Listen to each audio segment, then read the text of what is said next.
How many times have I had somebody mention to me as a Miami fan, this is what I wait for each and every week, is to hear from Cam Underwood from State of the U talking Miami football. Here we are. Thursday night, 7 o'clock Eastern time. Great to have all of you here in the live chat. Leave those comments, those questions, those debate topics, anything that you've got for Cam and myself. Cam, how are we doing tonight? Doing good, man. Can't complain. Just hanging out. So, yeah, no, I'm good. How are you? I'm doing well. It's been nice to go from winter to actually fairly deep into spring for Connecticut by Connecticut standards, into the high 60s and bright blue skies and sunshine for the past, let's say, 5 or 6 days. So it was nice to get some warm weather this week and get right into spring. I'm sure we'll have our drop back. It's only March. It'll fall back for us a couple times, but yeah. We'll get hit with 35 or 40 and maybe a sleet or something like that at some point. But it's been a nice week, so very nice to feel that warmth finally here. All right, yes, spring practice at Miami. And a huge announcement coming up on Friday. We addressed, and you gave us a in-depth profile on one JACURRI Brown, the Georgia high school quarterback, who is looking at Auburn, Texas A&M, Arizona State, Florida State, but Miami seems to be at the front of the line. At least you're pretty hopeful. Yeah, I mean, JACURRI Brown, talked about him last week. He's the number 5 dual threat quarterback in America, number 20, 20th ranked player in the state of Georgia, one of the hotbeds for recruiting anywhere, and especially for quarterback recruiting in the recent past. So, yeah, very talented kid from Valdosta Lowndes High School. That's the other school in Valdosta. So Jake Garcia went to Valdosta Senior High School, like Valdosta High, and the other one in that city in South Georgia is Lowndes. And again, that's where JACURRI Brown stars. He had a game and a half against Miami Central as a sophomore, not in 2020, but in 2019, rang up some real nasty numbers against them, which is a good thing, considering that, we've been recruiting him pretty hard.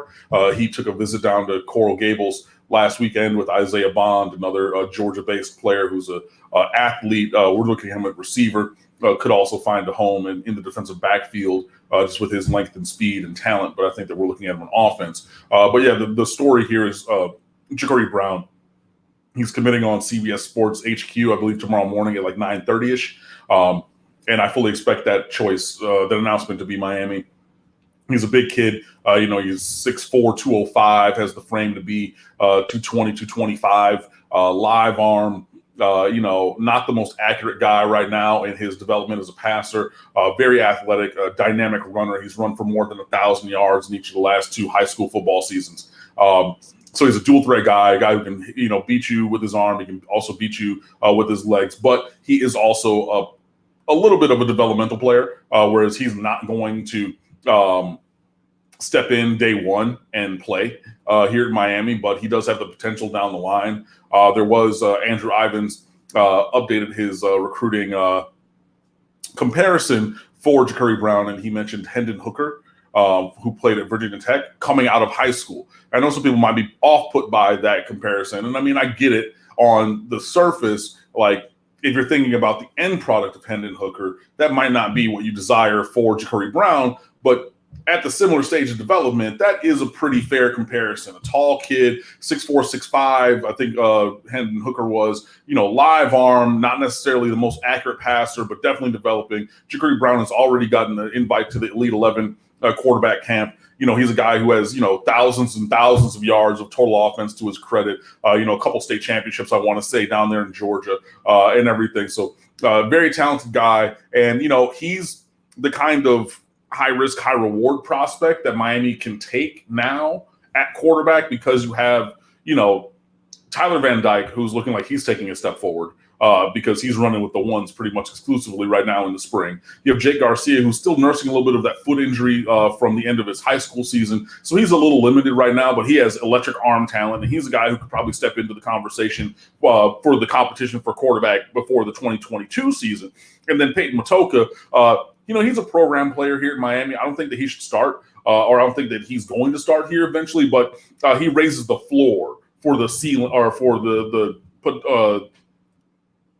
collection of talent in the quarterback room. He definitely raises the floor, having a guy like Peyton Matoka. So then you have a little buffer to bring in somebody like JACURRI Brown this year, where if you develop him fully and he hits the ceiling for his potential, awesome. You got this amazing kid down the line. And if you don't, and he ends up being like a Hendon Hooker, maybe, it's not the end of the world, because you have these other very, very talented guys, and they're all blue chip guys. Well, pretty much, not Matoka, but Matoka was still the small schools player of the year in the city of Houston, along with another FBS quarterback who's at Arizona right now. So, I mean, he's not anything to sneeze at. It's not like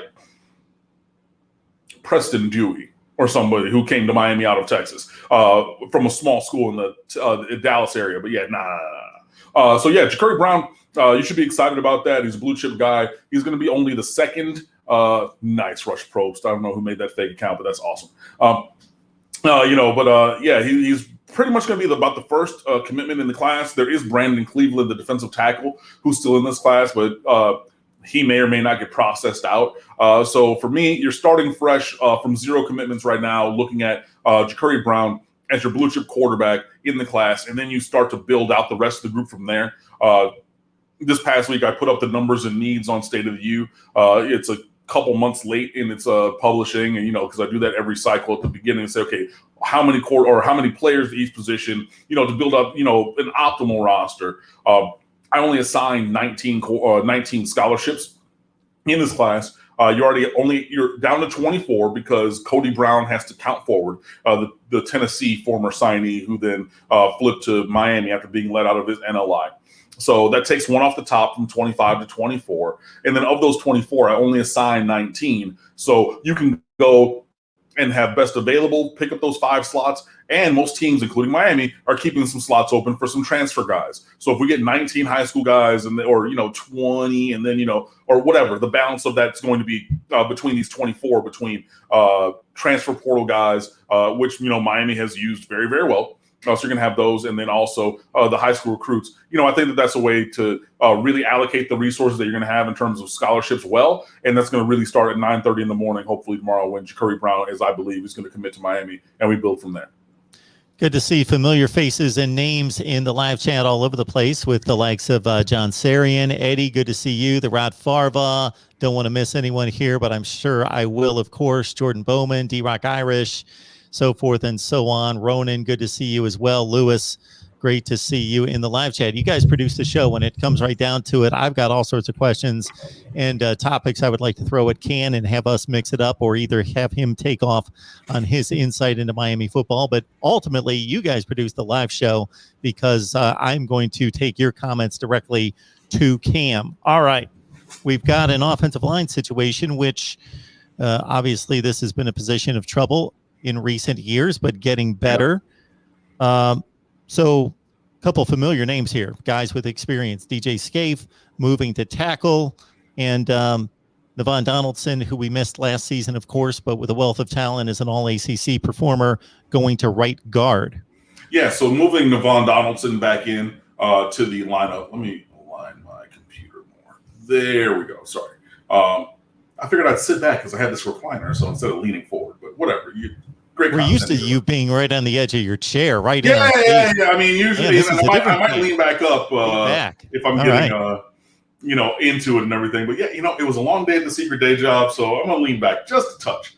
That's my good choir posture too, at the front of the chair. Anyways, so Navon Donaldson coming back into the lineup is big, just because he's such a massive guy. He's the kind of NFL-sized lineman that Miami needs. And we've seen it from him in the past. Obviously, a freshman All-American in his freshman year, and still solid performance. Moving to left tackle, okay, no, that's not his ministry. That's not his spot. We're going to put him back inside at guard. And, working to lose some weight, get in shape, recover from his knee injury and everything. Played at the end of the year and really played well.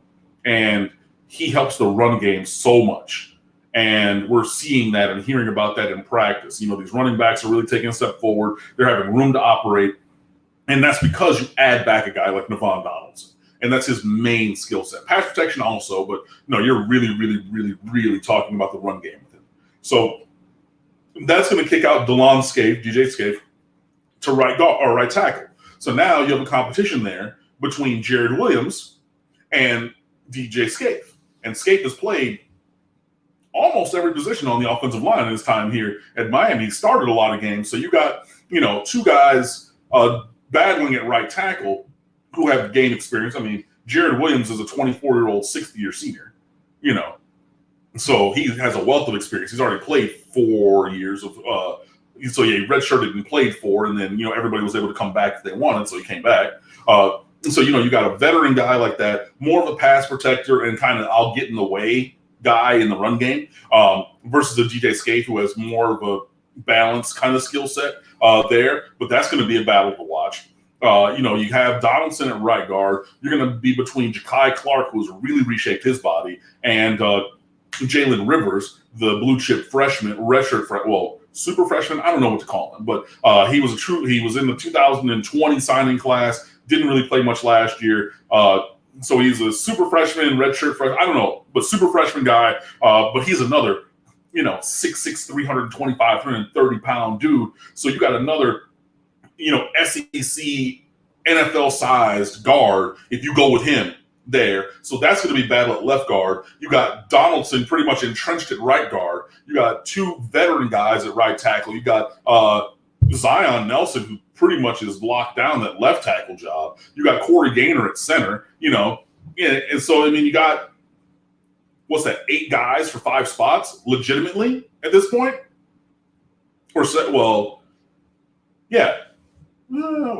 The 5, 6, 7. And then, you can probably add in somebody else, maybe a John Campbell, battling for playing time as well. That'll take you up to 8 guys. And then you have other guys, down the line. You're really not going to lean on your freshmen, which is awesome because you give them time to develop. Michael McLaughlin looks like he's going to be the steal of the year. He's already up to 6'8". He's, 280 pounds now. I've seen him doing powerlifting and things like that, really reshaping his body, getting really, really strong. This is a guy, okay, maybe not first year, maybe not second year, but third year here with that, 6'7", 6'8" frame and everything. Hey, maybe that's a guy who will really factor in moving forward. You also have Isaiah Walker Jr. He's getting reps. He's working a little bit more at guard than tackle right now, which is a little surprising because I think that he should be maybe in the pipeline for tackle down the line, if anything, Isaiah Walker Jr. But, that's, 9 guys. Well, it's 8 and then, a possible in Walker for 5 spots along the offensive line. Definitely an upgrade there. And we haven't even mentioned guys who are older on the roster, like a Zelante Hillary, who was in the same recruiting class and same high school as DJ Dallas years ago, 5 years ago, I want to say now.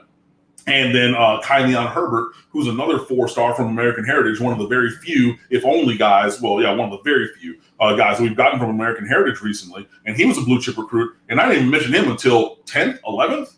You know what I mean? So the fact of that is really just showing the progress and, the movement forward at offensive line. Shout out to the recruiting, shout out to the development. And also, you fill those gaps with a transfer here, in Jared Williams and things like that. So this is really yeoman's work by everybody, especially, the strength and conditioning staff and then Garen Justice, the offensive line coach, because we need the offensive line to really take a step forward, period.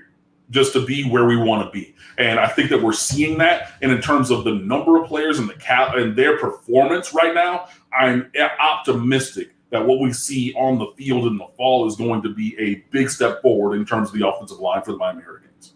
Because like we talked about in transitioning from Dan Enos to Rhett Lashley, and you detailed this a number of times for us, how he was going to play to an inferior offensive line and be able to scheme around that at times. But you don't want to have to do that. You want to be able to call what you want to call because your offensive line is competent, not, we got to get the ball out of King's hands quickly. We need to do this. We need to do that.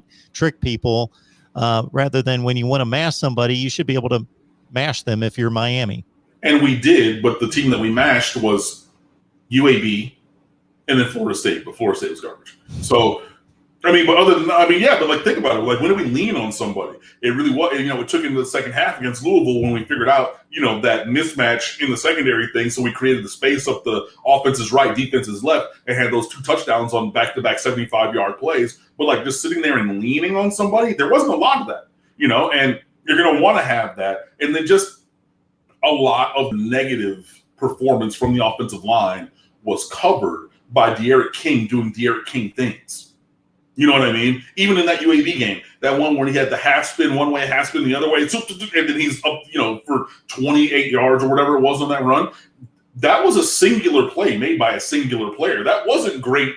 That wasn't a great call, that got him there. That wasn't great protection. That was, look, fire, watch out, look out. I see a guy as I'm dropping back.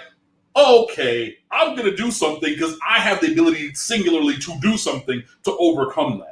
And there's going to be those plays. Everything's not going to be perfect. You're not playing NCAA 14 on freshman difficulty. I get it. But you want to have less of those completely terribly negative plays and possessions that we saw from the offensive line, because if they get blown up, like they did sometimes last year, that inhibits the ability to do anything else. So them really developing and taking a step forward matters.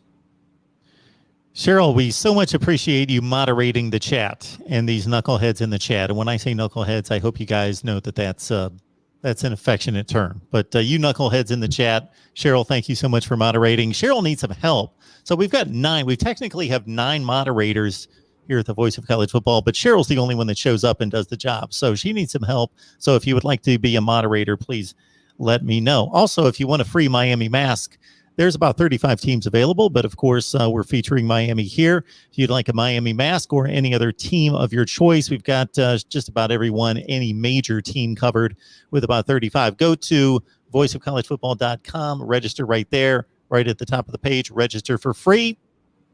That's where you register for free. And you get the coupon code. And you get your mask. You get 20% off your first purchase. Not that you need to buy anything, but you do if you so choose. And you get entered into a $25 gift card as well. Jalen West, we've got a couple super chats I will get to, but they don't involve questions. So we will get to Jalen West's question just flat out about Avante Williams and where he should be on the field. That's a great question. Longtime friend of mine on Twitter, JP, was talking about finally writing, putting his thoughts out to the world. And I said, hey, come on over to the State of the U, bro. Let's go. It might not be every day like Marsh or, years ago I used to do. I was writing 2 and 3 pieces a day. I don't know that I have that velocity in me anymore. And I don't think that JP is going to be on that velocity either. However, it is a good conversation, I think. And I think that he's got good ideas. And the one this first piece is he asked the question, does Miami have a seniority problem? Of just playing seniors at the expense of more talented prospects or players on the roster.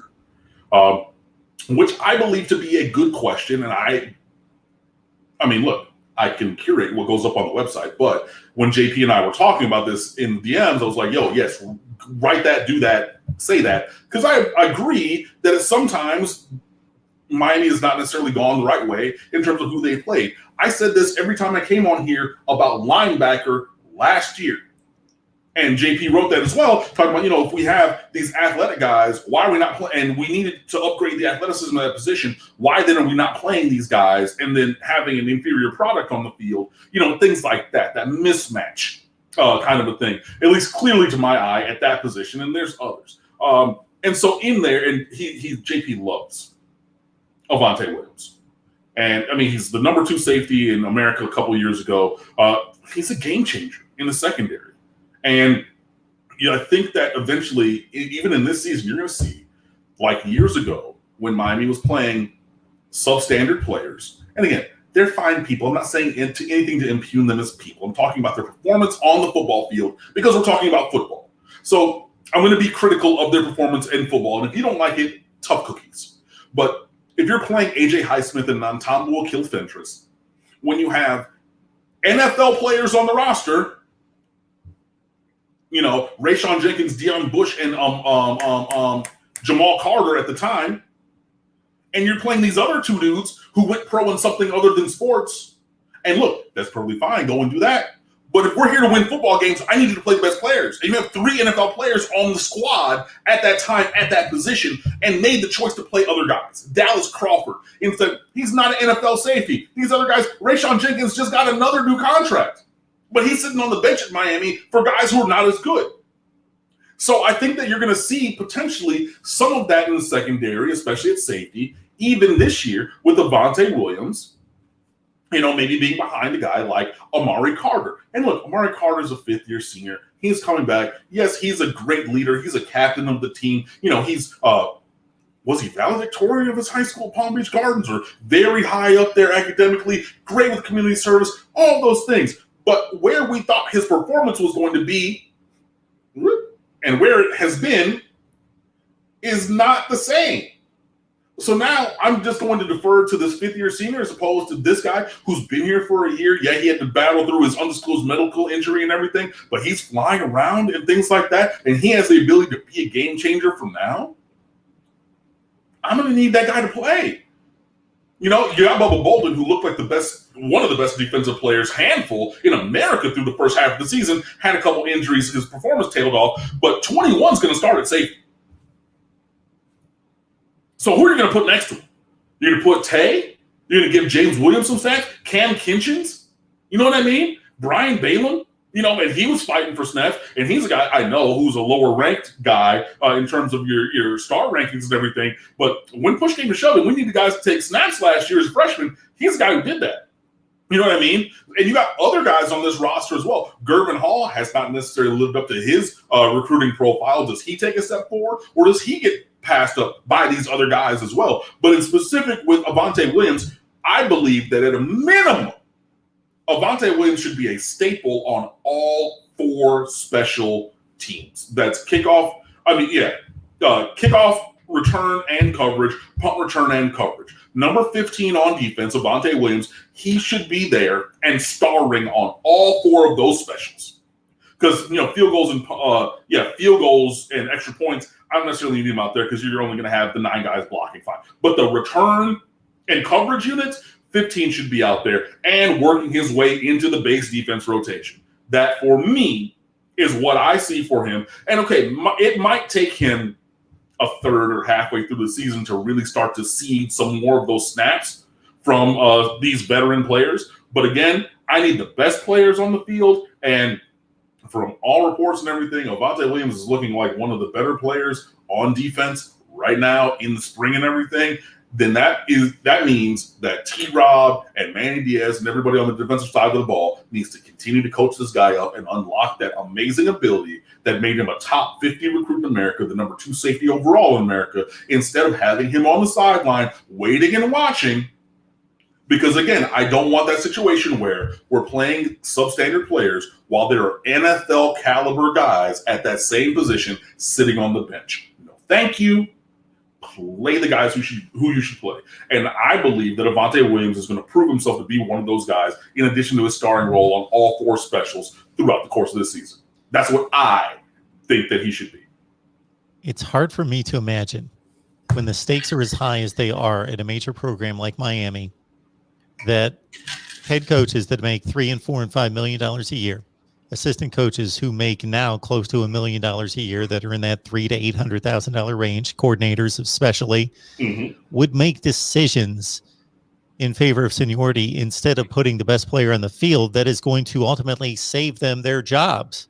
I mean, I'm not saying that it's entirely that, but I'm not also going to say that it's not a factor in what happens, especially when they continually say, well, he's a great citizen. He's a great student athlete. He's great in the classroom. He's great in the meeting room. He's done the community service. And look, I went to Miami on a partial academic scholarship. I know that academics matter. You know what I mean? I was a teacher for 15 years.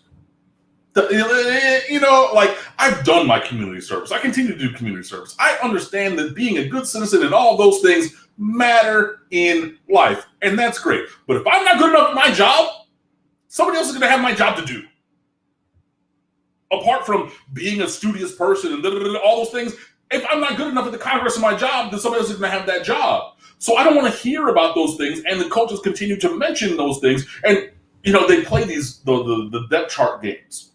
Oh, this guy was great on mat drills and everything. So, like, the first day of spring practice, at least not this year, thank God. But last year, you had walk-ons at the top of the depth chart at some positions.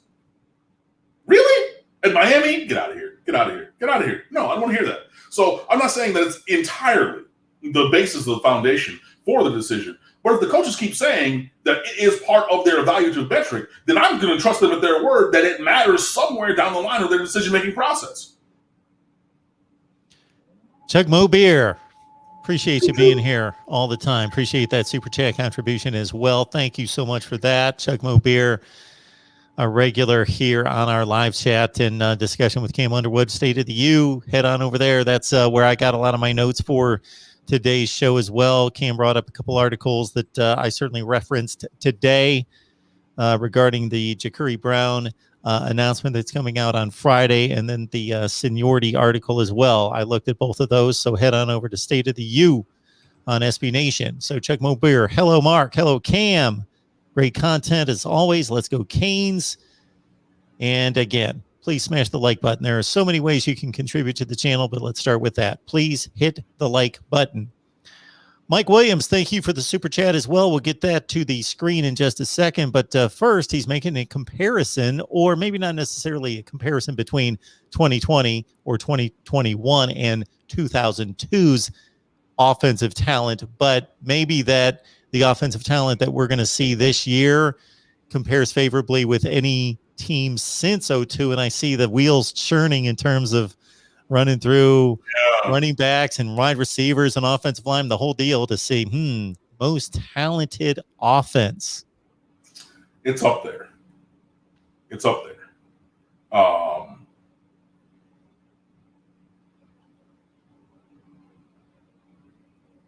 want to say some of those Al Golden teams were loaded on offense, man.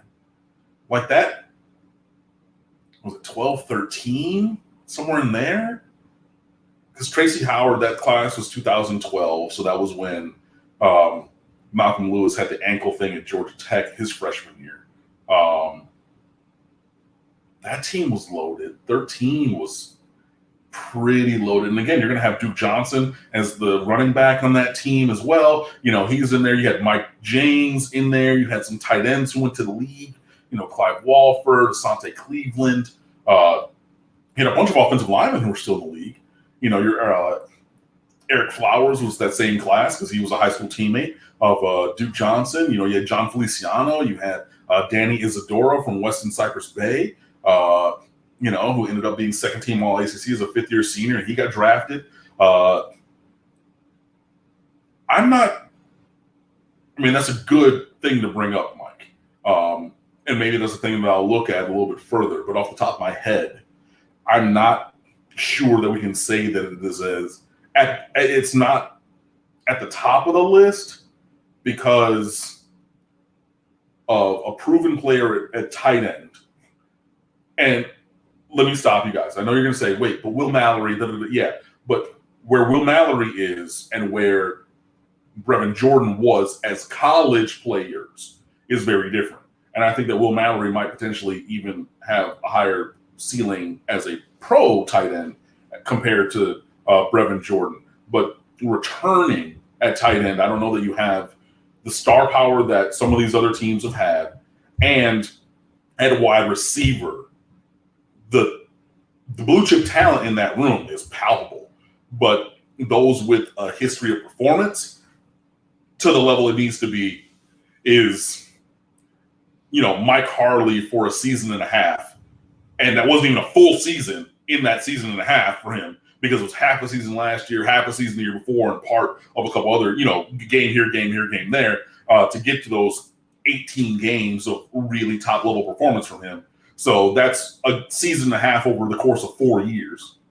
And then Charleston Rambo, who was solid, but is still looking to really break through the ceiling for his potential here at Miami because Oklahoma was maybe looking at some other guys to take those steps forward. So he's coming here to have the space and room to grow because of that void, that dearth of demonstrate the performance here at wide receiver. And those two positions are really, really key. And even though I did just wax poetic a couple minutes ago about where I think the offensive line will go this year, they are not there yet. So all of those things being said, I would probably lower this year's offense in that list. But you have one of the best quarterbacks in America, and you have a dynamic running back room. So that will, leave it not super low, but at the top of, since 2002 offenses. I'm going to pump the brakes on that one slightly.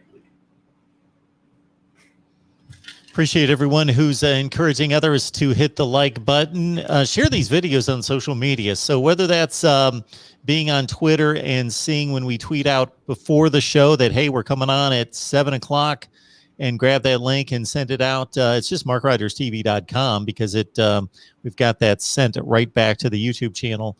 You can do that, or once the live stream is complete and it processes and posts, that you can grab that and share it out there on social media, because you guys enjoy the shows. Other people will as well. I was just checking out the 2013 stats is what I was doing, calling those up. Man, look, that week, Al Golden's defenses when he was here were the thing that got him fired. But those offenses, man, we put guys in the league. We did crooked numbers. Like, those games that kept Mike London employed at Virginia were 45-43. It wasn't 28-7 and we lost. Those were go look at some of those numbers. We did some numbers on offense, which was so frustrating because if we could get a stop, maybe two, we could win these games. But hold on, let me call up the CFBstats.com website right quick. 2013, 33.8 points, so 34 points a game, gave up 27. 2012, 31.5, and gave up 30.5. You fell down a little bit in 2014, just under 30 points a game. But that 2013, look, there were some crooked numbers, man. 45 against Georgia Tech, 49 against South Florida, 77 against Savannah State. But even in the losses, 24 at Virginia Tech, 30 against Duke. I don't believe we lost them, but whatever. 45 against Virginia, 41, against Pittsburgh. Then we got our doors blown off by Louisville in the bowl game. But there were some crooked numbers that year, man.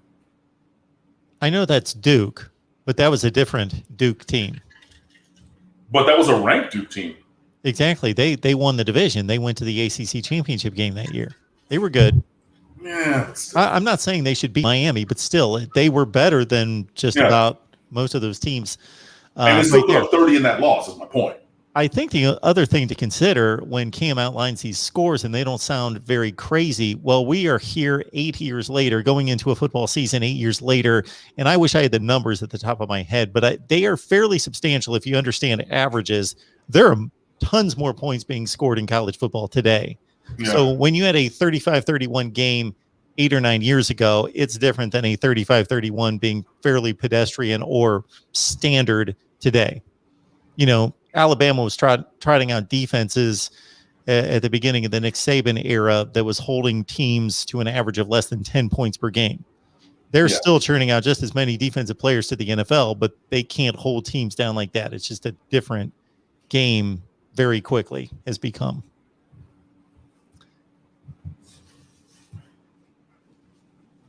Just trying to catch up to another comment that I missed here. Oh, you see this from time to time with players that have been on campus for a few years where,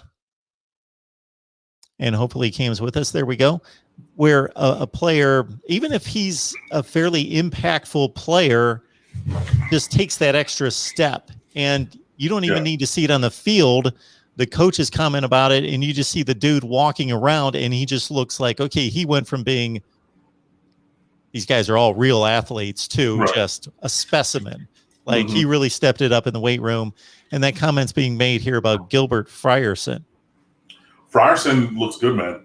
I think he really took to the striker position last year. That hybrid outside back or safety spot after Romeo Finley left. And yeah, man, Gilbert Frierson's been in the weight room. He's been with Feely and them. Hashtag Feely made. Like everybody's talking about Jalen Phillips's. Relax. Bubba Bolden is the best defensive player on the roster, or Tyreek Stevenson, one of them two. Like relax. He's in that conversation though. He's on that short list of top 5 to 6, but Bubba Bolden, Tyreek Stevenson, and then the rest from there. But yeah, I mean, like I was saying, everybody's talked about Jalen Phillips. When he got to Miami, he's 6'5.5", 6'6", 210 pounds, looking like a wide receiver. And then look at him last year, look at him on the field, look at him now. He's completely rebuilt his body. And Gilbert Frierson is on that same path. I hope he doesn't get too big to keep his fluidity and mobility at that spot. But yeah, no, he's put on some good weight. And we've seen a lot of guys reshape their bodies in this offseason in a really good way. Like Ja'Kai Clark, offensive lineman, he looks different. Quentin Williams, moving from defensive end to defensive tackle, putting on some weight, but good weight, solid, muscular, strong. You know what I mean? A lot of guys are doing that. Keyshawn Smith, my guy, who is going to step in hopefully to the starting lineup at wide receiver this year. He went from, being 168, 170. He's 180, 185 now.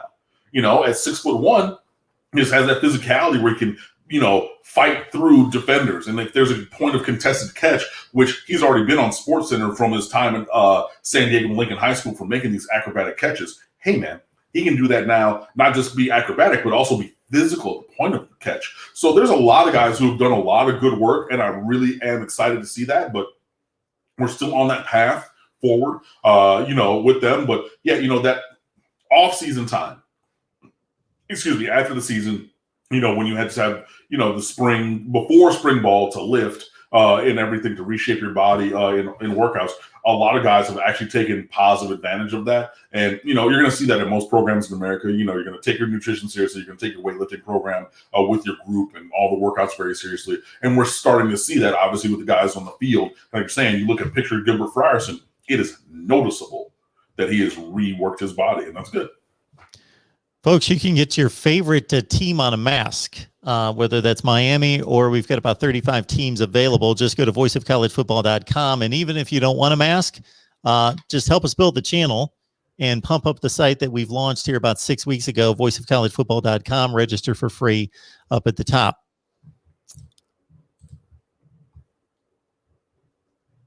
I have lost track of what I wanted to send you to next. There was something good here. There was something good. What? Oh my goodness. It completely left my brain where I was going next with this. It's gone. It's gone. Man, I was all set up. I don't think I can even go to the chat. It was my question. I did that at the secret day job this morning. Something I was like something foundational. I just couldn't remember it. And I was just looking at one of my coworkers and was just like, I know this thing. I know, but I just couldn't grasp it either. So, and that's what I'm typically doing here is I'm reading the chat. I'm listening to you. I'm reading the chat, and I'm trying to keep track of the either things that I read that I want to shoot your way or the things that I have in my head to ask you. Oh, I thought it was a pretty good question too. All right. Offense, defense, special teams, player. Yeah, I think it's just gone. It's gone. All right. We'll move it on to something. So we got Miami football talk, of course, with Cam Underwood from State of the U. Yeah. And this is another tactic that you have as a host is you just talk. And then as you're talking, you think about what you could have been thinking of and lost a few seconds earlier. So, oh, man, there was something right there, and it's on the tip of my tongue still. All right. We've got about half the spring season in the books. I think we're like a third because they take days off in between the practices. So we're 2 weeks in, and I think like 5 or 6 practices. So just over a third of the way, I want to say. I got it. This is what I was going to ask you. Has this coaching staff given you enough of an indication? Have you seen enough to believe that this coaching staff is going to develop talent better than previous coaching staffs that have fallen short in that category over the past 15 years? At some positions, yes. At others, not yet. And I think the proof is in the pudding. Number one, Rhett Lashley at quarterback. Yes, absolutely. Don't have to worry about that. Running back Eric Hickson might not be the most braggadocious person, might not be the biggest personality, but the guy does work, and the running backs get a lot better. And Donald Chaney is going to take over as running back number 1 for this team. I don't know if it's going to be by the opener, should be before the opener, but it's going to happen this year, and he's really taking leaps and bounds forward, and we've seen that from a lot of guys in that position. Steve Field at tight end. Yeah, absolutely. He has a good history of developing. Garen Justice at at offensive line. Absolutely, he has a good history of developing. So those I know. Jess Simpson at defensive line. Absolutely. He needs to get back into the trenches with this group of guys because he, was at Miami, left Miami, he's back at Miami as a defensive line coach. John Patkitt, linebacker. No, I haven't seen the proof to believe that he's going to develop linebackers better. He did a good job at strikers and everything. Did a great job coaching special teams. He had the Lou Groza Award kicker and the runner-up for the Ray Guy Award for best punter in America. The return units were pretty terrible. But, 3 of the 4 things that he had on his plate for responsibilities did well. But as he's moved from outside backers, strikers, to inside linebackers, I have not seen that from him, so I need to. Ishmael Aristide, the new outside backers, strikers coach, he was an analyst before at Texas A&M. It was his first on-field role, but they mic'd him up the other day, and they had Frierson at the end took the little mobile mic. It was like, it was funny. But the energy from him was great. And I know losing Travis Williams to UCF as their defensive coordinator, you're losing that energy, you're losing the thing, but then you get another Miami native to come down and everything. I have not seen the history from Aristide, but I think the potential is there for him. So that second level, I need to see it from them at the positions that they're coaching. Demarcus Van Dyke at cornerbacks, first on-field job, same thing. I need to see it from him, but I believe that there's a potential there for him. And I want to believe that. And hey, maybe this is just my orange and green colored glasses, but he's done a great job in the world of recruiting. Obviously, was a high-level recruit, was an NFL player, and everything. DeMarcus Van Dyke was. So I think the potential's there, but I need to see it. And then Travaris Robinson. I mean, his resume speaks for itself. And one of the guys that comes from where he just was at South Carolina, J.C. Horn, is in the conversation to be the first cornerback taken in this upcoming NFL draft. So I don't even need to look far in the rearview mirror. Everybody's like, Miami fans want to look back at the glory days. This current NFL draft, a guy that he coached through his his college career, is debatably going to be the first cornerback out of any cornerback taken along with Pat Surtain Jr. You're looking at top 15 for J.C. Horn. Probably, top 20 for sure. Could elevate even higher than that.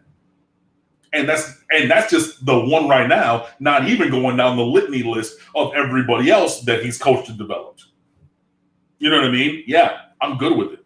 And then Manny Diaz, yeah, he's defensive coordinator and everything. But when he coached linebackers, look at what the play was. When he was defensive coordinator and linebackers coach.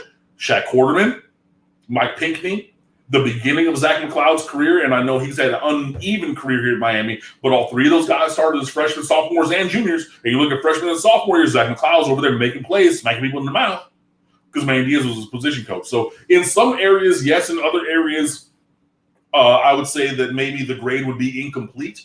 But overall, as long as they do what needs to be done, I don't see any reason why this staff can't develop talent better than their predecessors. But again, it remains to be seen. And hopefully they prove my optimism to be worthy. Lewis states, thank you, Cam, for donating your time for us. Love your segments. Bless you and your family. Thank you, Lewis. I appreciate that. Here's a statement made by David Knight, Notre Dame fan, great supporter of the channel. So I'm going to let you two hash this one out because I have no recollection of the contract between Notre Dame and Miami prior to Notre Dame in that 1 year joining the conference or having affiliation with the ACC where the games they're basically scheduled for the conference now between the two entities. They rotate in Notre Dame playing 5 games against the ACC. So David is stating here, before the ACC allowed Notre Dame to play in the conference, well, they had contacted Miami several times to play, and they turned them down every time. Those are facts. There's some unclear antecedents. Shout out to my English teachers going on here. So what he's saying is Notre Dame contacted Miami to play, and Miami, then being scared, is the underlying current here, then turned down Notre Dame. Those are facts. That's also, if I were to go along with you, David, that those are half-truths as well, because I guarantee you they were not talking about a home and home. And if they're not talking about a home and home, miss me with it. If you're talking about the one-off or, oh, you guys are come up here, we'll do it at Soldier Field, or we'll do da-da-da-da, miss me with the bullshit. No, that's something that you can do with another lesser program, and you have done, and that's perfectly fine. And I get it. But, yeah, this unequal, one-off, we're not Savannah State, bro. We're not Flomo. We're not, any of these, whoever, the John Carroll, I don't even know who our FCS team that we're playing this year. We're the University of Miami. So I get that you want to be on your high horse for the University of Notre Dame and everything. And hey, fine. I won't even begrudge you that. But what I am saying is you're not going to come with some bullshit and say, okay, why don't y'all come up here or do something that's favorable for us in our schedule? And then that'll just be the entire interaction. Absolutely not. So, like I said, even if I were to take your supposition as true, those are half-truths. And the other part of the scenario matters as well. But then when it came time to have a home and home, which was scheduled before you had the 5-game ACC schedule thing, cool. We'll give you the home and home. Hey, you want us to go up to South Bend first in 2016? Fine with it. All right. No problem.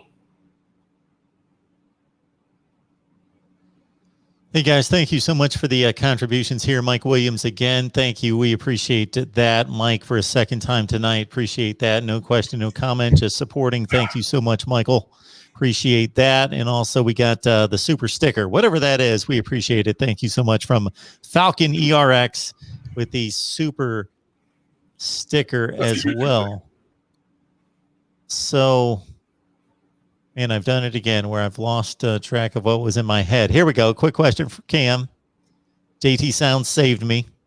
So we got, what's up, Cam? Quick question. What are the chances we flip? He spelled it wrong, but it's Nigelique. Nigelique Kelly. And what are the chances with the Homestead duo? Nigelique Kelly from Dillard High School here in Central Fort Lauderdale. The singular arts magnet school in Broward County, in case you were wondering. But they've always had a strong football program through the course of history. Guys like Hall of Famer Isaac Bruce went there. John Ford, who's on our roster currently, went there. Stephon Zayas, big, tall, long, lean defensive end from UCF.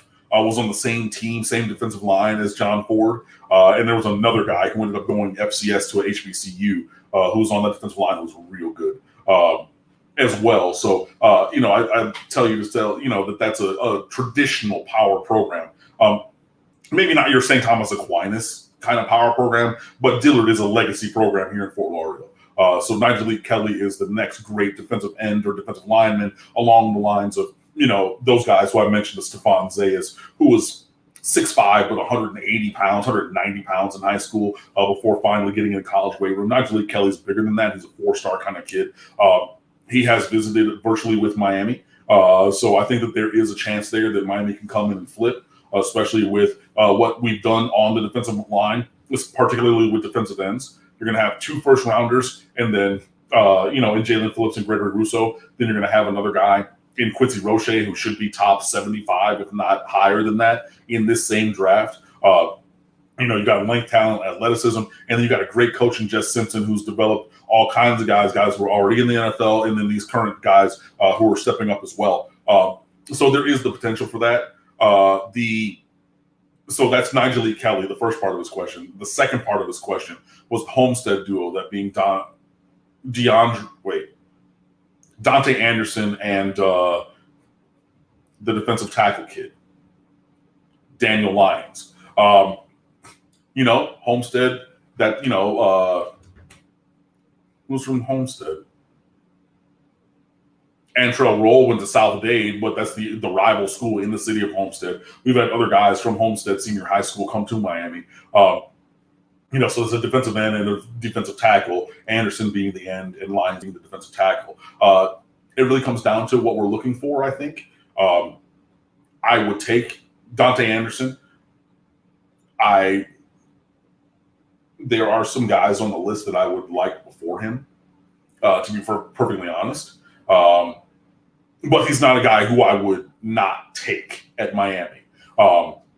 Just if I'm, in a utopian world, I might not have room for him because I'm getting these other guys. But you got guys like Shamar Stewart, who's, arguably in the conversation for the #1 player in America from Monsignor Pace, and he's not going to come here. He doesn't want to, you know what I'm saying? He's probably going to go SEC. All right, well, then that takes one of my utopian world guys out of this recruiting class, and I'm going to, go down the list and things like that. So, and I think that obviously what happens with Nigel Kelly is going to inform that Dante Anderson conversation, because if you get Nigel Kelly, if you get a Kenyatta Jackson, if you get, maybe one of these other guys, who especially even in South Florida, not even looking anywhere else, just down here. If you flip Nigel Kelly and you get Kenyatta Jackson, you're going to go all out for Marvin Jones Jr., hopefully. I know that his dad went to Florida State. You heard the name. You know what I mean? But if you get those 3 guys, I ain't got no room for you, bro. But if you miss on one of those guys, or it looks like you're going to miss, and you say, okay, let's cut bait now and kind of refocus. I mean, look, I'm still calling Dante Anderson. I'm still connecting with him and communicating and everything. But again, in my utopian world, my perfect recruiting world, I gave you 4 names that I want before him, me, myself, personally. Are we going to get all of those?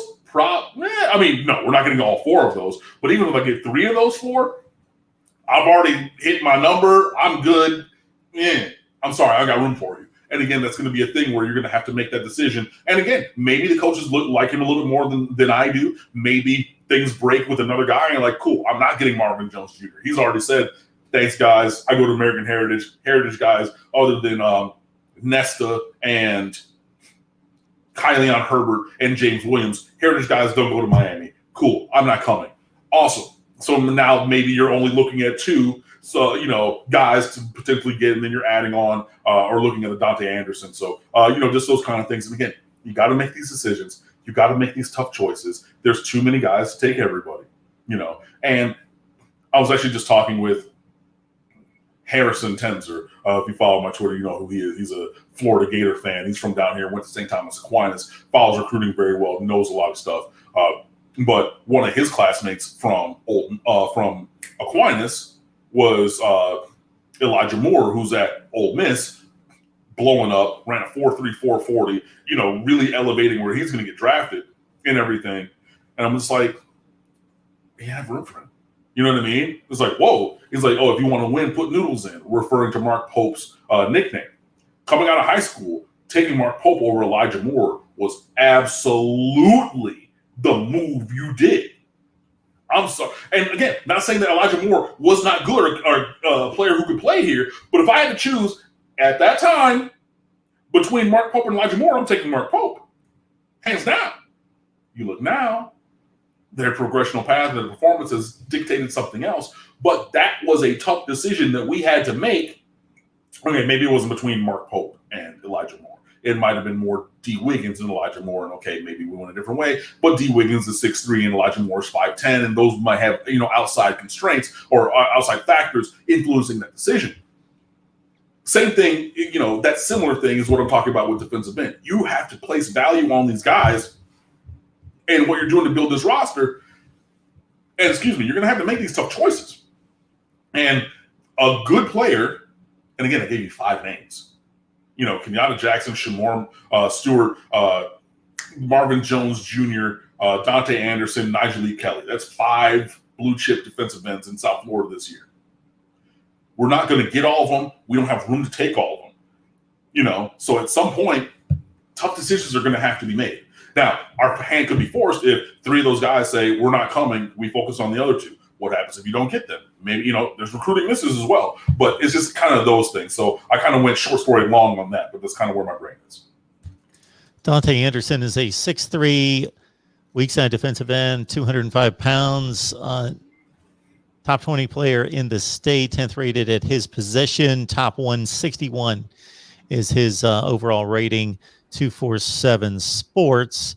Then you've got Daniel Lyons, a defensive tackle at 6'4", 270, 19th rated at his position, number 262 in the 247 Sports Composite, number 32 in the state of Florida. The Wholesome One, where have I heard that name before? He's asking about strength and conditioning along the offensive and defensive line improving. I mean, just look at the roster. Just look at the guys. You know what I mean? Jalar Holly, Ja'Kai Clark. They had that baby fat, that kind of, that bad weight. It wasn't like a ton. They weren't 380 with 70 pounds of bad weight. But, I mean, they needed to reshape their bodies a little bit. Navon Donaldson. Look at Zion Nelson, bro. He's 6'5", and came in at 240, playing left tackle, when he hit campus. Jared Harrison Hunt was a basketball player, and he, when you're running that much in basketball, it's hard to really bulk up. But when we brought him in, we're like, we're bringing you here to play defensive tackle. That. And so when he finally stopped doing all of that extra cardio of just all of that running in basketball, which is even more than football, now, okay, you see him really then bulking up, muscling up, getting that kind of body. It's honestly, just look at the guys. Jalen Phillips, again, I already talked about his transformation. Look at Chance Williams really becoming muscular. Look at Jafari Harvey. Said he was, 240-ish. He was probably closer to 230, but he's up to 245, 250 now at that 6'3" defensive end. Just look at the guys. I mean, it's really been a great job, by the strength and conditioning staff, by the nutrition department, supporting what's being done in the weight room, because we all know that bodies are made by what you eat. I know mine is all jiggly and everything because, I work out a little bit and everything, but I just love food and I use it as a coping mechanism and whatever. But these guys, they're using that, the nutrition to fuel what they're trying to do with their bodies to build it or reshape it and everything. And then the other thing is you can use your eyes, and you have eyes in your head and a brain that works. You can look at these guys and say, hey, whoa, that's different. And just even that visceral reaction, that initial look, those are the things that really inform that. And hopefully, we're talking about these guys coming back from these injuries and things. Navon Donaldson, Ja'Kai Clark losing 20-something pounds. You got Jalar Holly, famous for dancing 2 years ago on the sideline. Why? Because he wasn't going to play. You got all these guys doing these things and just, that they're moving up the roster and that they're performing more. Jordan Miller, who had a ton of bad weight. Now, that's a guy who had 20, 30 pounds of bad weight when he got to Miami. Now he's in the top 4 defensive line or defensive tackle rotation. Across the board, offensive and defensive line, we're seeing guys reshaping their bodies. And again, that's also the same thing like we were talking about earlier with Gilbert Frierson and these other guys. There's a lot of great work being done by the nutrition department and the strength and conditioning, which obviously go hand in hand, and we're seeing that on the field. Yeah, you're talking to a guy who just downed 2 plates of pasta, and it's been in my mind for the last 45 minutes that there's a Dairy Queen right down the street, and they shut down for the winter, and you never know when they're going to open because it depends on the weather. It's not like April 1st they open. They just open whenever they feel like it. When, it's been like 65 for a couple of days, we'll open. And I'm thinking, they might have opened. I might be able to make it down there by 9 o'clock. So I totally get that. Eddie is making a great point here, bringing up De'Ara King, and I've read this a few different places where he's blowing past these benchmarks, he's coming along, and this is just when you take a guy that's in great shape, an exceptional athlete, medical science being what it is. When somebody went down with that type of injury years ago, even if it was mid-season of the previous year, you could almost count them out for the next season, where this timeline's down to 8 to 10 months, and we've seen the Amari Rogers of the world make it back before that. So again, the medical science combined with just the young people with a great bounce back, they come back so quickly, especially an athlete of that caliber, and there you go. It's very hopeful. Yeah, and I mean, obviously the rehab is being done by the medical department more than strength and conditioning, even though they kind of do work together, obviously, in that. And it's a test to his mental fortitude, and just the composition of his character, and being very open and transparent, man. I tore my ankle apart in high school, and I had to do therapy, and I had to relearn how to walk and everything. And those were some dark days, bro. That was, it is mentally tough. And no, I'm not an elite caliber athlete or anything, like I was a fringe kind of, athlete in high school. I played some varsity sports and I'm not putting myself in that same caliber, but having been through that rehab process, understand it's tough, and, just see him continue to be positive and continue just to hit and pass these benchmarks at these early timelines. It's really positive for the program, and, hopefully he'll be able to be back sooner than later because, I am not expecting Miami to beat Alabama. Spoiler alert. I'm going to say that we're going to lose to Alabama. It's probably going to happen. However, I would feel even more comfortable with De'Ara King on the field as opposed to Tyler Van Dyke, because I don't think Tyler Van Dyke is ready for that. He's, running with the ones right now. He's really, an athletic guy, a physical guy, has a great arm, all those kind of things. But Tyler Van Dyke needs another mango season. And if we're going to keep it respectable or, show our best, and then obviously take that performance, even in a loss, and spin that forward, I want De'Ara King to be on that field on September the 4th. And everything that we're seeing through his rehab will hopefully,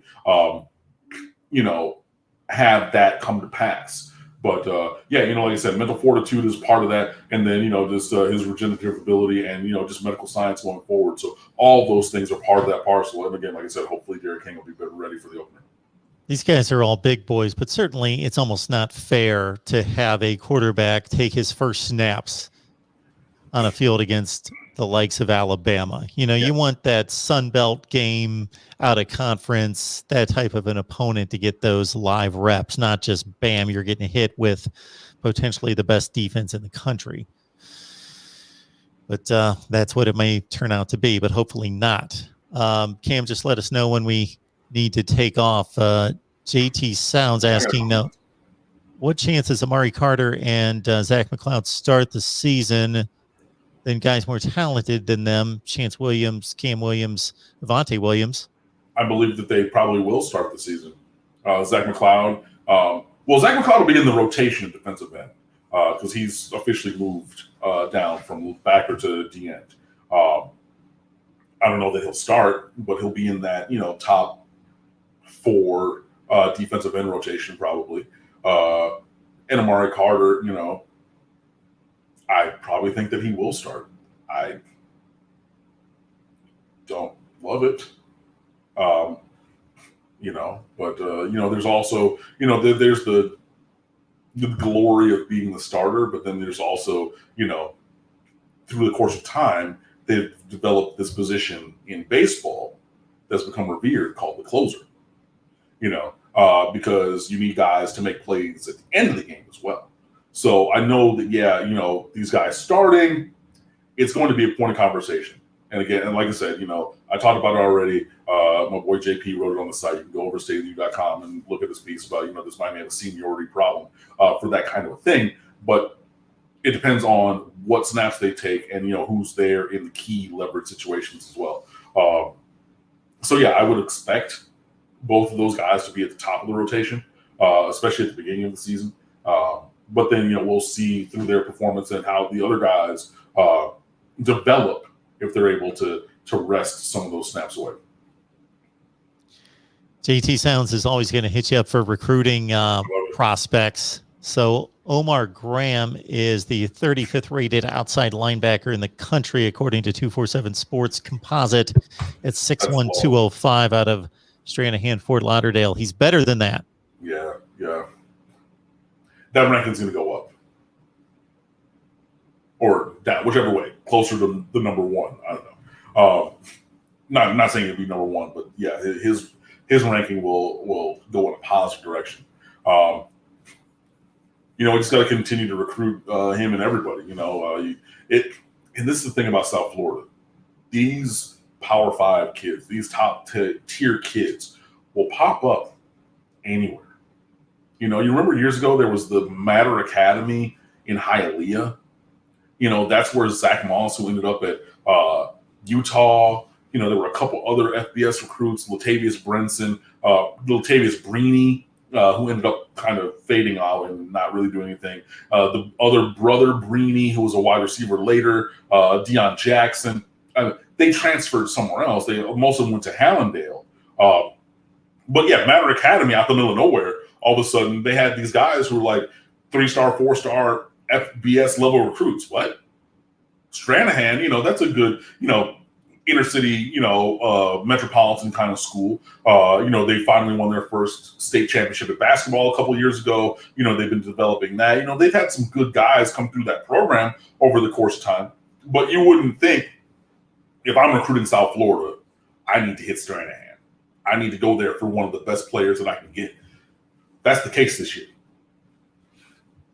In terms of linebacker. So, it's going to be a recruiting battle, just like anything in South Florida. So you got to stay after him. The Miami Central linebacker he's mentioning is Wesley Bissainthe, Bissainthe. I believe that's a Haitian Creole last name. Who, everybody was talking about Terrence Lewis being at Miami Central last year. Wesley Bissainthe was the best linebacker on Miami Central roster over a 5-star recruit as a high school junior. So, you put Omar Graham Jr. and then you put Wesley Bissainthe together in this recruiting class for linebacker. We're cooking with fish grease. It's going to take yeoman's work to make that happen. But, if we were able to get both of those guys, it really would be great.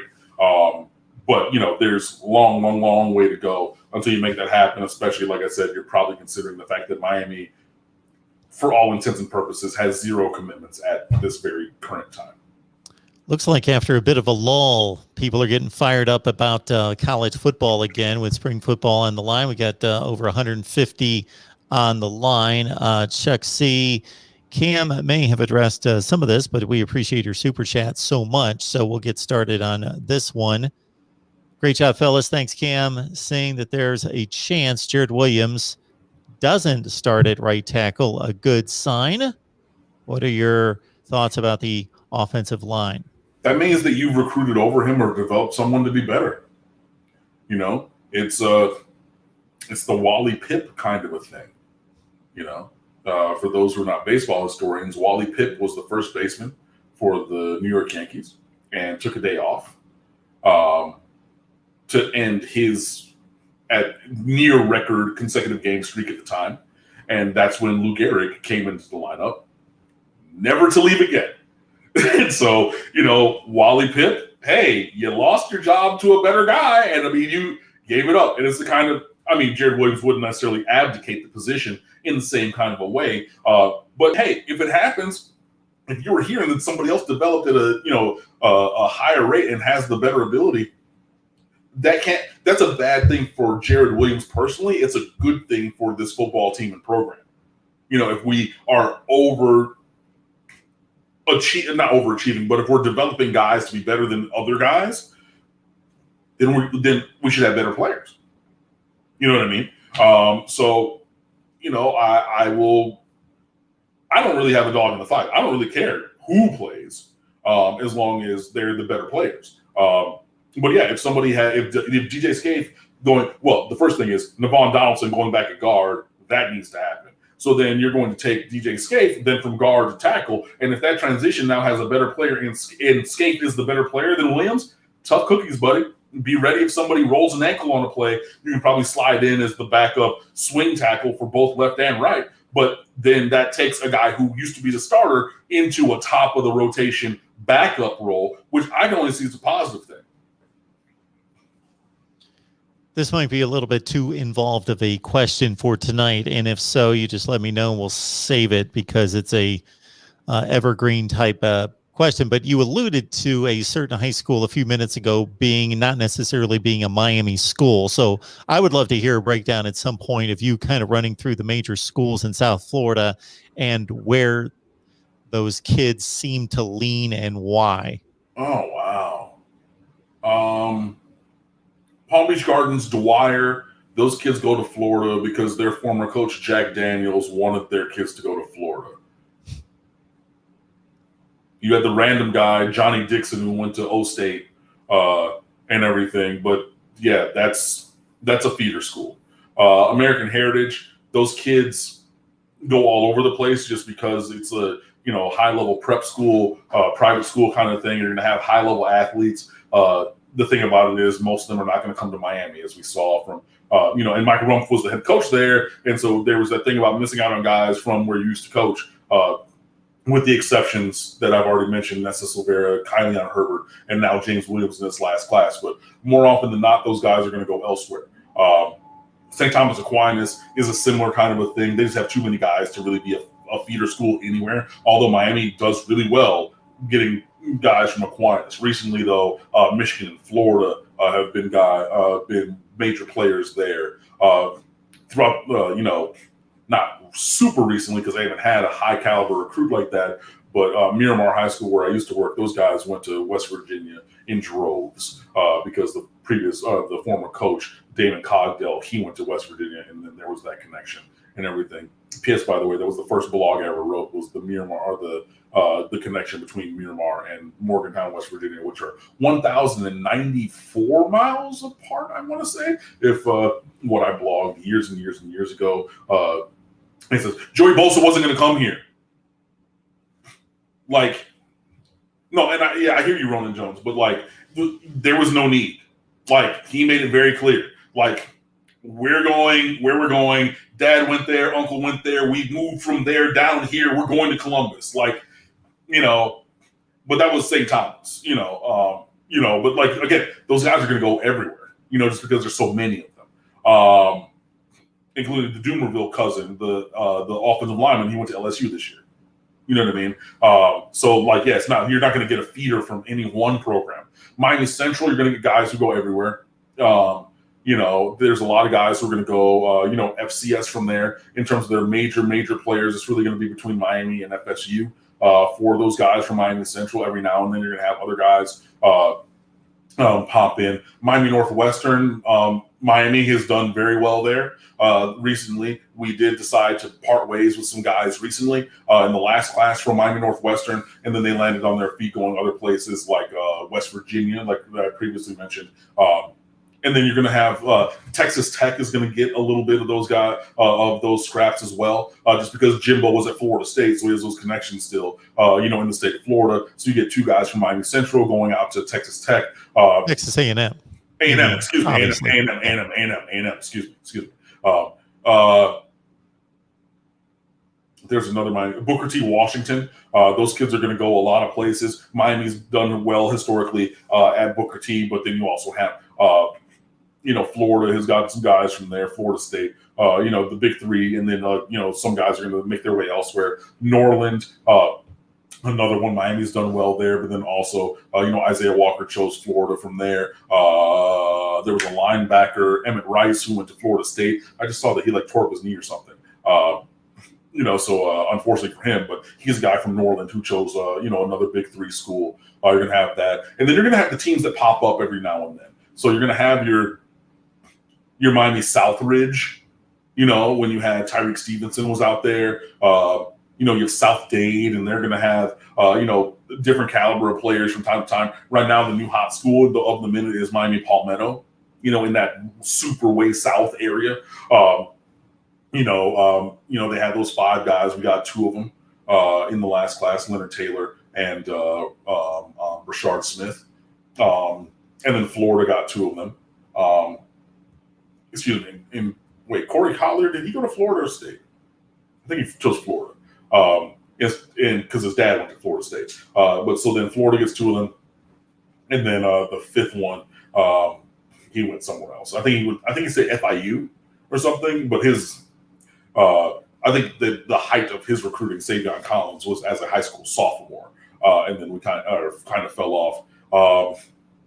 Miami Edison is a team that usually has a couple talented guys here and there, and they'll go FBS. They do have a couple of nice players there right now, and they'll cycle through. There's probably some schools that I'm missing just because there's so many. Hallandale, that's another team that you're probably going to look at if you're recruiting South Florida.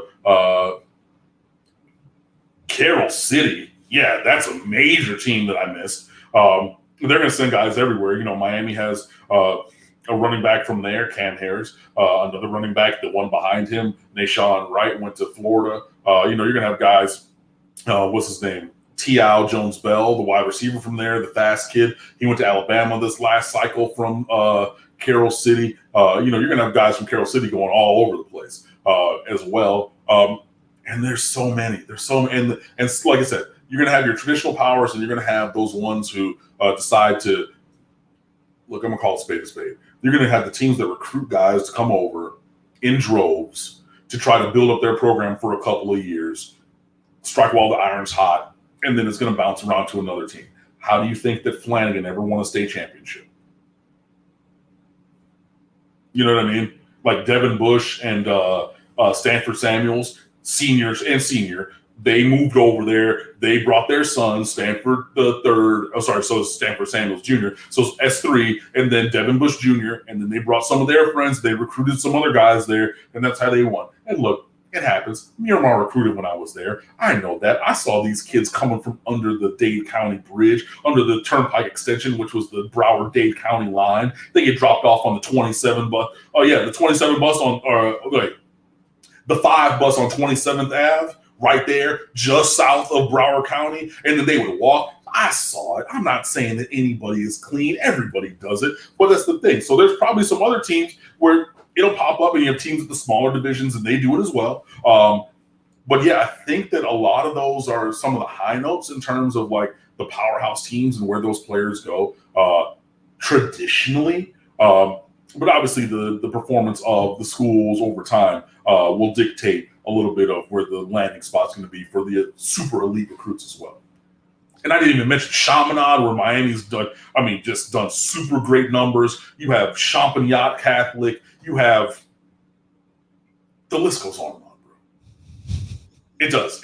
And I haven't even really touched the 561. I haven't really touched Palm Beach except for Dwyer to talk about Jack Daniels, which is his real name, sending all the kids to Florida because he hated Miami. Then you got the Benjamin School in North Palm Beach, which is where Kyer Elam went. You had Oxbridge Academy, which is where Travis Homer went, and they kind of folded. You got the American Heritage Satellite School up in Del Rey, both owned by American Heritage Learning Systems. And, that's going to be a lower caliber of recruit because the better athletes are going to go to the home school, the one at Plantation. Yes, they'll drive down there. But then, randomly you're going to have guys pop up at Wellington, like Amon Richards' brother. And then the backup quarterback, I forget his name, but the backup quarterback from St. Thomas Aquinas lost that job in the spring of his junior year, said, okay, cool, transferred to Wellington to play with Amon Richards the senior year. So, they had the best season in school history. You're going to have Palm Beach Gardens is a traditionally strong school. They're going to be up and down Palm Beach Lakes. I mean, I haven't even really touched into,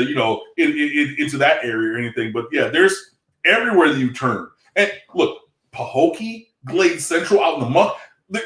I can keep going, and every school I talk, there's going to be players because that's what it's like here in South Florida. I'm telling you guys. And that's why I hesitated asking the question and gave you the option to table it for another week.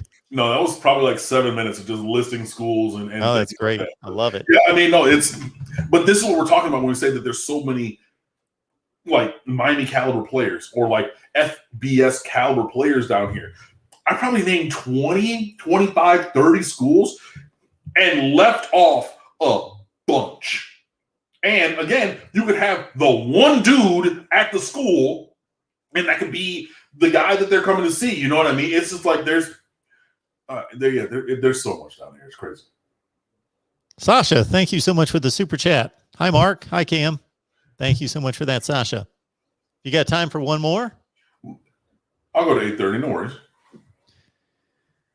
Our man JT Sounds is asking about Jacoby Spells, who's listed as an athlete out of American Heritage, 20th rated at his position, which again is that athlete, which typically turns into wide receiver or DB, and he's a top 40 player in the state.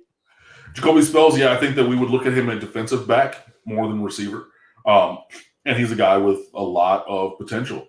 He's fast. I think he runs either the 4x1 or 4x2 at American Heritage for their track team. He's been, on their football team there, and they've obviously developed a lot of great defensive backs over the recent history. James Williams being one, Earl Little Jr., who's a current senior or rising senior on that team. I'm going to put it out here right now. Earl Little Jr. is going to Alabama. He's not coming to Miami. Make your peace with it. And I know that Earl Little Sr. played in Miami, number 4. I hear you. I know you're probably screaming at your mobile device or laptop or tablet right now. Earl Little Jr. is not coming here. Get over it. But Tyson Campbell, Pat Surtain, all these guys, the Wilson brothers, when their dad, Chad, was the defensive coordinator. If you look back at defensive backs from American Heritage recently, they've been elite. And I think that Jacoby Spells, even though he's done a lot of things because he plays offense and defense, I think that he could be maybe not in that top level of recent American heritage defensive back. I'm not saying that he's going to be Travaris McFadden or something, who was a 5-star top 10 player in America, although his career did not necessarily pan out that way. But I'm not going to say he's going to be that kind of recruit, but he's somebody who I would definitely take in Miami. And he has good size and very good speed, and that combination of things, along with really good and developing skill coming from a place that develops defensive backs very, very well. He's a guy that I would definitely kick the tires on. And if Jacoby Spells wanted to be a Miami Hurricane, I would not be mad at it, not one little bit. All right, folks, one more time on the free mask. Most of you are Miami fans, but we've got about 35 teams. So go to voiceofcollegefootball.com. And, of course, follow Cam on over at State of the U. What you got for us? No, so we're just grinding, and everything. So, obviously JP writing about seniority has lit the world on fire. There's a lot of activity on that piece, a lot of comments, a lot of views and everything. And I don't think that it's out of bounds, at least to ask the question, if a measured youth movement could potentially help the performance. And, especially if we're recruiting all these guys, maybe take them off the sideline, put them on the field. Maybe, just maybe. So, there's that, which you can read. We got baseball coverage going on. Basketball season is over. Thank goodness, because that was a slog of a season. And Miami just had another guy who's going to transfer out of the basketball program. So it almost looks like a full wholesale turnover between this year and next year, with the exception of like 2 or 3 guys. So that's going to be rough. But, that's on over there as well. We got other commentary analysis. We got recruiting pieces and everything. And I expect to have a welcome to the U tomorrow for JACURRI Brown in the morning. So I'm going to finish pre-writing that now because it's the next tab over on my thing. So a little look behind the curtain. Sometimes when I know that things are going to happen, or I reasonably assume, I pre-write some stuff. So that's how I get it up. I don't write 2,000 words in 2 minutes, guys. I do have the quickest reflexes on the timeline, but not that quick. So, we have all that and more. So, just become, be sure you come on over and fan with us. We're Twitter, Instagram, and Facebook at The State of the U. The website is always open 24/7, 365 at stateoftheu.com. And in case you want to see me talk about, reality TV and video games, things like that, my personal account is at Underwood Sports. And I do talk plenty of sports, but today is Thursday, and I got to get caught up on Temptation Island and The Challenge and what airs on Thursday night? Something else. So I'll probably be tweeting about that and everything. We'll go out and run and get some dinner. Oh, and there's always house hunters and things like that as well. And, random classical music. And so it's a smorgasbord, a hodgepodge of great content for you online. So come on over and check it out, see if you like it. But the main point is stateoftheu.com. If you haven't checked us out already, please do let us know what you like. Temptation Island is still out there, huh?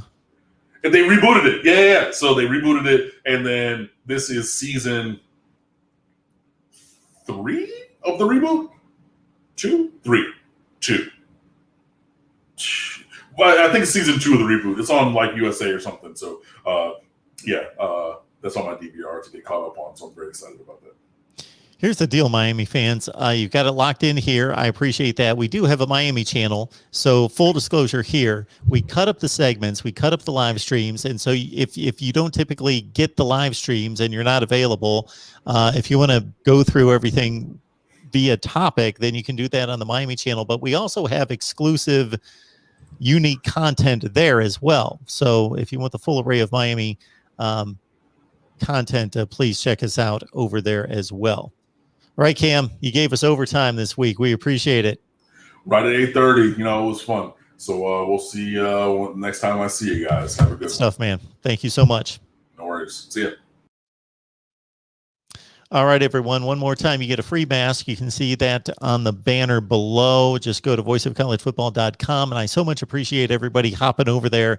Even if you don't want a free mask, just check out what we've got available. Basically, we've got links to all the sites and that sort of thing, but we're going to have so much more available as we build this out because this has only been posted for about a month. So websites take time to launch and to really develop, but we're going to have so much more over there at some point as we continue to build.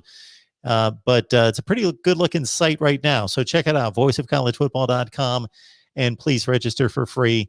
Right at the top, you get your mask, you get your 20% off, you get entry into a gift card giveaway for $25. Also, I'm going to rate all the coaches in the country next week. So each day is going to be a different conference, ACC, SEC, Big 10, Big 12, Pac-12, and that usually riles people up when I rank the coaches because that's setting us up for post-spring practice. Going to rate all the players in each conference, meaning the top 5 at every position in all the conferences and the top 10 nationally. So I got my work cut out for me. I'm running down all sorts of, top 5 newcomers for every team. What else? Top 5 keys for each team during spring practice. Check out all 22 college football channels that we have available. And of course, Miami has been one of our first that we launched. So I appreciate everybody stopping by. We'll be back tomorrow, Friday at 6 right here. And then at 7:30 with Brad Tejeda from Canes Insight on the Miami channel for a live stream, 7:30 on Friday night. See y'all then. Cheryl, thank you for being the moderator. And for anybody who else, I saw one other person who had interest, please just hit me up at MarkRogersTV@gmail.com. All right, everyone. We'll see you soon. Thank you so much.